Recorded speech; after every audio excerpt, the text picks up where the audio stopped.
The Sea of Galilee, also Kinneret, Lake of Gennesaret, or Lake Tiberias, is a large freshwater lake in Israel. It is approximately 53 kilometers in circumference, about 21 kilometers long, and 13 kilometers wide. Its area is 166.7 square kilometers at its fullest, and its maximum depth is approximately 43 meters. At levels between 215 meters and 209 meters below sea level, it is the lowest freshwater lake on Earth and the second lowest lake overall. The lake is fed partly by underground springs, although its main source is the Jordan River, which flows through it from north to south. Geography. The Sea of Galilee is situated in northeast Israel, between the Golan Heights and the Galilee region, in the Jordan Rift Valley. The valley caused by the separation of the African and Arabian plates. Consequently, the area is subject to earthquakes, and in the past, volcanic activity. This is evident by the abundant basalt and other igneous rocks that define the geology of the Galilee. Etymology. The lake has been called by different names throughout its history, usually depending on the dominant settlement on its shores. With changing fate of the towns,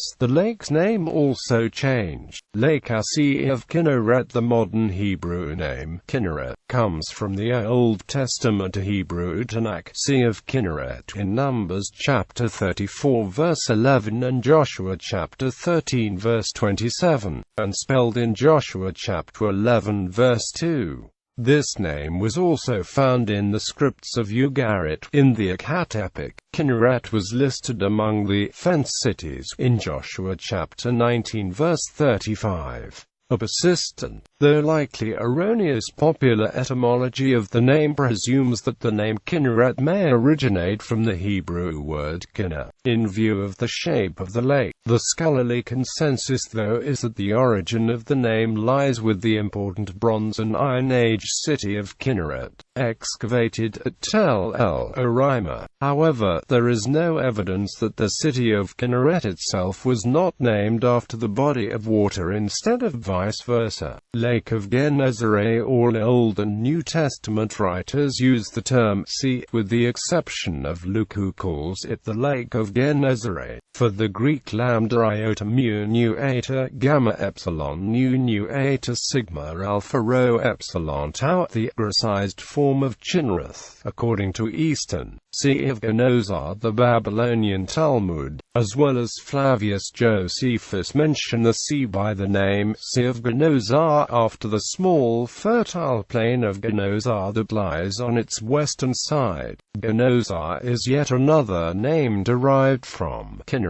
Sea of Galilee, Sea of Tiberias, Lake Tiberias. In the New Testament, the term Sea of Galilee is used in the Gospel of Matthew chapter 4 verse 18, 15:29, the Gospel of Mark chapter 1 verse 16, 7:31, and in the Gospel of John chapter 6 verse 1 as the Sea of Galilee, which is the Sea of Tiberias. The late 1st century CE name, Sea of Tiberias, is also the name mentioned in Roman texts and in the Jerusalem Talmud, and was adopted into Arabic as Lake Tiberias. Lake Tiberias, Sea of Minu. From the Umayyad through the Mamluk period, the lake was known in Arabic as Bahr al-Minya, the Sea of Minya. After the Umayyad Qasr complex, whose ruins are still visible at Kirbat al-Minya. This is the name employed by the medieval Persian and Arab scholars al-Baladuri, al-Tabari and Ibn Kathir. History. Prehistory. In 1989, remains of a hunter-gatherer site were found under the water at the southern end. Remains of mud huts were found, which are the oldest known buildings in the world.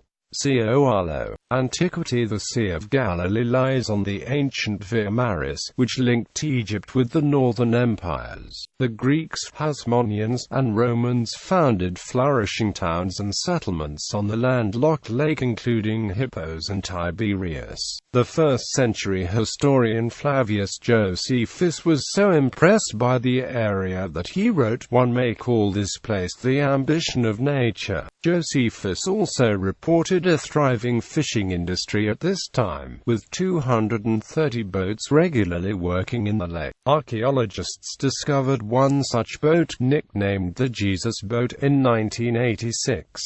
Much of the ministry of Jesus occurred on the shores of Lake Galilee. In those days, there was a continuous urban development of settlements and villages around the lake and plenty of trade and ferrying by boat. The Synoptic Gospels of Mark, Matthew, and Luke describe how Jesus recruited 4 of his apostles from the shores of Lake Galilee: the fisherman Simon and his brother Andrew, and the brothers John and James. One of Jesus's famous teaching episodes, the Sermon on the Mount, is supposed to have been given on a hill overlooking the lake. Many of his miracles are also said to have occurred here, including his walking on water, calming the storm, the disciples and the boatload of fish, and his feeding 5,000 people. In 135 CE, Bar Kokhba's revolt was put down. The Romans responded by banning all Jews from Jerusalem. The center of Jewish culture and learning shifted to the region of the Galilee and the Kinneret, particularly the city of Tiberias. It was in this region that the Jerusalem Talmud was compiled. Middle Ages. The lake's importance declined when the Byzantines lost control and the area was conquered by the Umayyad Caliphate and subsequent Islamic empires. Apart from Tiberias, the major towns and cities in the area were gradually abandoned. The palace Kirbat al-Minya was built by the lake during the reign of the Umayyad Caliph al-Walid I. In 1187, Saladin defeated the armies of the Crusades at the Battle of Hattin, largely because he was able to cut the Crusaders off from the valuable fresh water of the Sea of Galilee. Modern era. Throughout the early Ottoman era, the lake had little importance within the Ottoman Empire. Tiberias did see a significant revival of its Jewish community in the 16th century, but had gradually declined, until in 1660 the city was completely destroyed. In the early 18th century, Tiberias was rebuilt by Zahir al-Umar, becoming the center of his rule over Galilee, and seeing also a revival of its Jewish community. In 1909, Jewish pioneers established the first cooperative farming village, Kinneret, in the immediate vicinity of the lake. The settlement trained Jewish immigrants in farming and agriculture. Later, Kinneret pioneers established Kibbutz Gennesaret. The Kibbutz Kinneret is considered the cradle of the kibbutz culture of early Zionism and as the birthplace of Naomi Shima and a burial site of Rachel, 2 of the most prominent Israeli poets. In 1917, the British defeated Ottoman Turkish forces and took control of Palestine, while France took control of Syria. In the carve-up of the Ottoman territories between Britain and France, it was agreed that Britain would retain control of Palestine, while France would control Syria. However, the Allies had to fix the border between the mandatory Palestine and the French Mandate of Syria. The boundary was defined in broad terms by the Franco-British Boundary Agreement of December 1920, which drew it across the middle of the lake. However, the commission established by the 1920 treaty redrew the boundary. The Zionist movement pressured the French and British to assign as many water sources as possible to mandatory Palestine during the demarcating negotiations.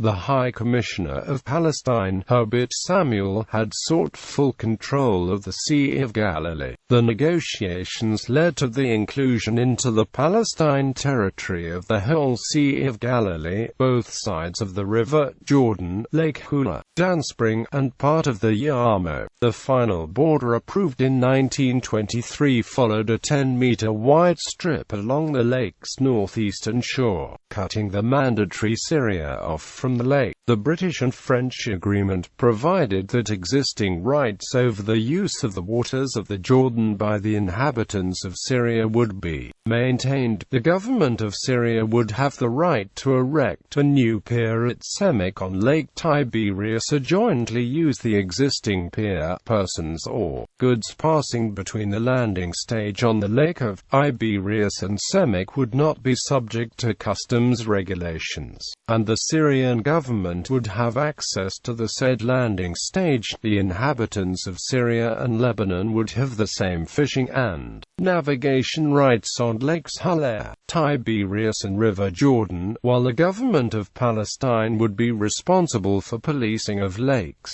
On May 15, 1948, Syria invaded the newborn state of Israel, capturing territory along the Sea of Galilee. Under the 1949 armistice agreement between Israel and Syria, Syria occupied the northeast shoreline of the Sea of Galilee. The agreement, though, stated that the armistice line was not to be interpreted as having any relation whatsoever to ultimate territorial arrangements. Syria remained in possession of the lake's northeast shoreline until the 1967 Arab-Israeli War. In the 1950s, Israel formulated a plan to link the Kinneret with the rest of the country by a national water carrier, in order to supply the water demand of the growing country. The carrier was completed in 1964. The Israeli plan, in line with the headwater diversion plan of the Arab League, sparked political and sometimes even armed confrontations over the Jordan River basin. Archaeology. During a routine sonar scan in 2003, archaeologists discovered an enormous conical stone structure. The structure, which has a diameter of around 230 feet, is made of boulders and stones. The ruins are estimated to be between 2,000 and 12,000 years old, and are about 10 meters underwater. The estimated weight of the monument is over 60,000 tons. Researchers explain that the site resembles early burial sites in Europe and was likely built in the early Bronze Age. Water use. Israel's national water carrier, completed in 1964, transports water from the lake to the population centers of Israel, and in the past supplied most of the country's drinking water. Nowadays the lake supplies approximately 10% of Israel's drinking water needs. In 1964, Syria attempted construction of a headwater diversion plan that would have blocked the flow of water into the Sea of Galilee, sharply reducing the water flow into the lake. This project and Israel's attempt to block these efforts in 1965 were factors which played into regional tensions culminating in the 1967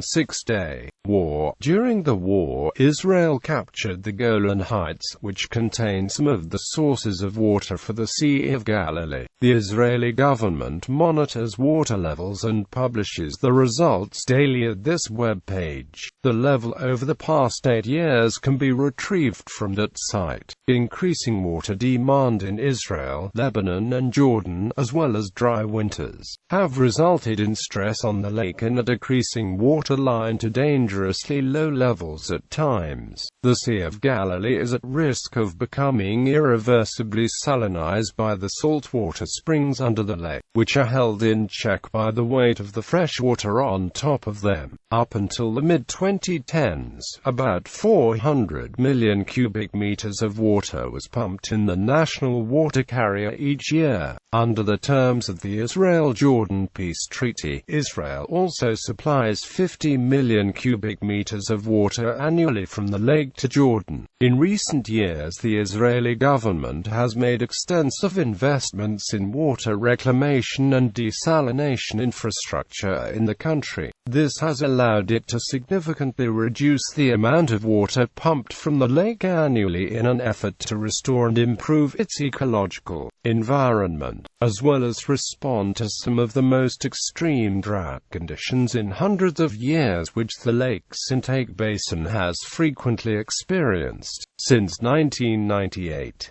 Therefore, it is expected that in 2016 only about 25 million cubic meters of water will be drawn from the lake for Israeli domestic consumption, tourism, Tourism around the Sea of Galilee is an important economic branch. Historical and religious sites in the region draw both local and foreign tourists. The Sea of Galilee is an attraction for Christian pilgrims who visit Israel to see the places where Jesus performed miracles according to the New Testament, such as his walking on water, calming the storm and feeding the multitude. Alonzo Getcham Parker, a 19th-century American traveler, called visiting the Sea of Galilee a fifth gospel which one read devoutly, his heart overflowing with quiet joy. In April 2011, Israel unveiled a 40-mile hiking trail in the Galilee for Christian pilgrims, called the Jesus Trail. It includes a network of footpaths, roads and bicycle paths linking sites central to the lives of Jesus and his disciples.